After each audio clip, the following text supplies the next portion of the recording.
Video like जरूर कर लीजिए और ऐसे वीडियो लगातार फ्री में पाने के लिए चैनल को तुरंत सब्सक्राइब कर लीजिए और बेल आइकन को जरूर टैप कर लीजिए ताकि आगे भी सारे वीडियो आपको मिलते रहे। यूट्यूब में फॉलो करते हैं तो प्लीज ये वाला फ्री टेलीग्राम चैनल जरूर ज्वाइन कर लीजिएगा। सारे नोटिफिकेशन सारे अपडेट यहीं पे आते हैं, ध्यान रखिए। नमस्कार साथियों, स्वागत है आप सभी का स्टडी फॉर सिविल सर्विसेज में। ये क्लास है हमारी मॉडर्न इंडिया की और मॉडर्न इंडिया में आज का जो हमारा टॉपिक रहेगा वो है स्वदेशी आंदोलन। तो आज हम स्वदेशी आंदोलन के बारे में बातचीत करेंगे। स्वदेशी आंदोलन का एक अन्य नाम यहाँ लिख देता हूँ, बंग भंग आंदोलन भी है। बंग भंग आंदोलन, तो बंग भंग आंदोलन कह लो या स्वदेशी आंदोलन कह लो, एक ही बात है। ठीक है, ये है आपका। चलिए देखते हैं क्या है। सबसे पहले बंग भंग आंदोलन या स्वदेशी आंदोलन हुआ क्यों, तो इसका सीधा सा रीजन है बंगाल का विभाजन। ध्यान रखना, बंगाल का विभाजन इसका मुख्य कारण है जिसकी वजह से ये हुआ। अब देखो, स्वदेशी का अर्थ है अपने देश का। इस रणनीति के अंतर्गत ब्रिटेन में बने माल का बहिष्कार करना तथा भारत में बने माल का अधिक से अधिक प्रयोग करके ब्रिटेन को आर्थिक हानि पहुंचाना तथा भारत के लोगों के लिए रोजगार बढ़ाना, ये स्वदेशी आंदोलन का लक्ष्य है। ठीक है, अगर हम देखें तो देखो 7 अगस्त 1905 को कलकत्ता टाउन हॉल में आयोजित एक विशाल बैठक में बहिष्कार प्रस्ताव के पारित होने के साथ स्वदेशी आंदोलन की घोषणा हो गई। स्वदेशी आंदोलन की जड़ें विभाजन विरोधी आंदोलन में थी।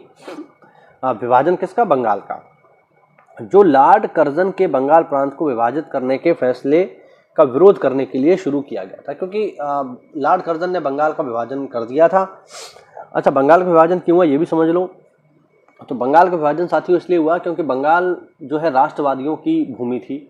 आप जितने बड़े क्रांतिकारी देखेंगे मोस्टली आपको बंगाली मिलेंगे। सुभाष चंद्र बोस बंगाली, ठीक है, रास बिहारी बोस बंगाली, अरविंद घोष बंगाली, अगर और हम देखें तो रविन्द्रनाथ टैगोर बंगाली। तो बंगाल राष्ट्रवादियों की भूमि रहा है। तो राष्ट्रवाद की बढ़ती हुई भावना को कम करने के लिए अंग्रेजों ने क्या किया, बंगाल को 2 हिस्सों में बांट दिया और विभाजन भी इस तरीके से किया गया कि हिंदू एक तरफ और मुसलमान एक तरफ, जिससे हिंदू मुस्लिम एकता कभी भी ना बन पाए। तो इस कारण से हुआ बंगाल का विभाजन। अब बंगाल के विभाजन का ये कारण तो अंग्रेज बता नहीं सकते थे, इसीलिए उन्होंने जो इसका कारण बताया वो ये बताया कि बंगाल इतना बड़ा है कि इस पे प्रशासन कर पाना बहुत मुश्किल है, इसीलिए प्रशासनिक सुविधा के लिए बंगाल को 2 हिस्सों में बांटा जा रहा है, ये बताया अंग्रेजों ने। लेकिन मुख्य कारण क्या था जो मैंने आपको बताया। बंगाल के अन्यायपूर्ण विभाजन को रोकने के लिए सरकार पर दबाव बनाने हेतु नरमपंथियों द्वारा विभाजन विरोधी अभियान को शुरू किया गया। वर्ष 1905 में भारतीय राष्ट्रीय कांग्रेस द्वारा एक बैठक का आयोजन किया गया जिसमें बंगाल विभाजन की निंदा करने तथा विभाजन विरोधी और स्वदेशी आंदोलन का समर्थन हेतु संकल्प लिया गया। वर्ष 1906 में दादा भाई नौरोजी की अध्यक्षता में कलकत्ता में कांग्रेस का अधिवेशन आयोजित हुआ जिसमें स्वशासन या स्वराज को इंडियन नेशनल कांग्रेस के लक्ष्य के रूप में घोषित किया गया। 16 अक्टूबर 1905 को बंगाल का विभाजन लागू हुआ। पूरे देश में पूरे बंगाल में इसे शोक दिवस के रूप में मनाया गया। लोगों ने उपवास किया, गंगा में स्नान किया और नंगे पांव वंदे मातरम गाते हुए जुलूसों में चले गए। वर्तमान बांग्लादेश का राष्ट्रगान अमार सोनार बांग्ला रविन्द्रनाथ टैगोर द्वारा लिखा गया था और वो बेसिकली इसी आंदोलन के दौरान लिखा गया था, जिसमें उन्होंने बताने का प्रयास किया कि बंगाल एक है।